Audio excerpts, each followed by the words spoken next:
Suzie tried to wedge the little blue suitcase into the trunk of her minivan. She put her hands on her waist and sighed. She really hoped she was making the right decision.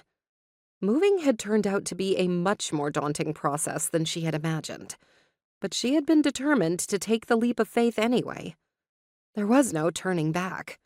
She had let the lease of her Queen's apartment run out, sold most of their stuff, and was ready to move from the Big Apple all the way to the small town of Forest Vale. Her mind shifted to the few friends that she would be leaving behind. She hoped all the change wouldn't be too much for them.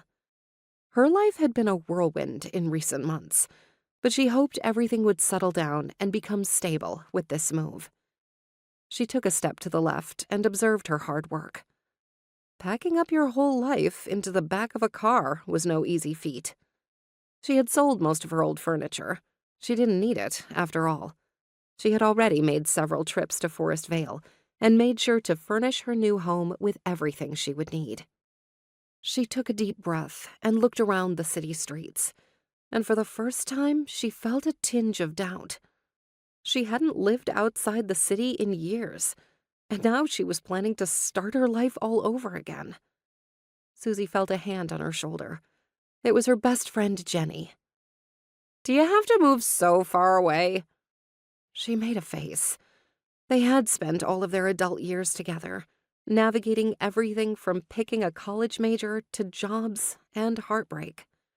Jenny had always been Suzie's shoulder to cry on, and the support that kept her going even in the darkest moments. She understood why Suzie had to move, but it didn't take away the sting. It wouldn't be easy for either of them. "Come on, it's only a couple of hours' drive away.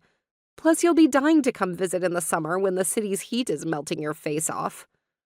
Suzie smiled, not sure if she was trying to convince Jenny or herself. "You bet. You have a whole house now, with a lawn, too." Jenny nudged her. Suzie sighed. "A lawn I will have to mow. I don't think I even remember how to use a lawnmower." She made a mental note. She could try to find someone to teach her how to use it. She didn't have anyone else around who would be able to help out with something like that. "You'll come to visit, right?" Suzie looked at her, her majestic gray eyes gleaming in the sunlight. Jenny smiled at her knowingly. "As long as there are hammocks, it's a deal." "It's a deal then," Suzie laughed. Jenny's light-hearted approach somehow made her feel a little better. Jenny looked up and down at her. "I'm going to miss you so much." Her eyes darted around before she began to speak again. "Speaking of which, I hope you aren't forgetting that picture of us that I framed for you." Suzie shrugged. "I don't think so. It's in my smaller bag." She looked into the trunk for it, but she couldn't find it. Realizing that she must have left it in the apartment, she gave her best friend a pleading smile.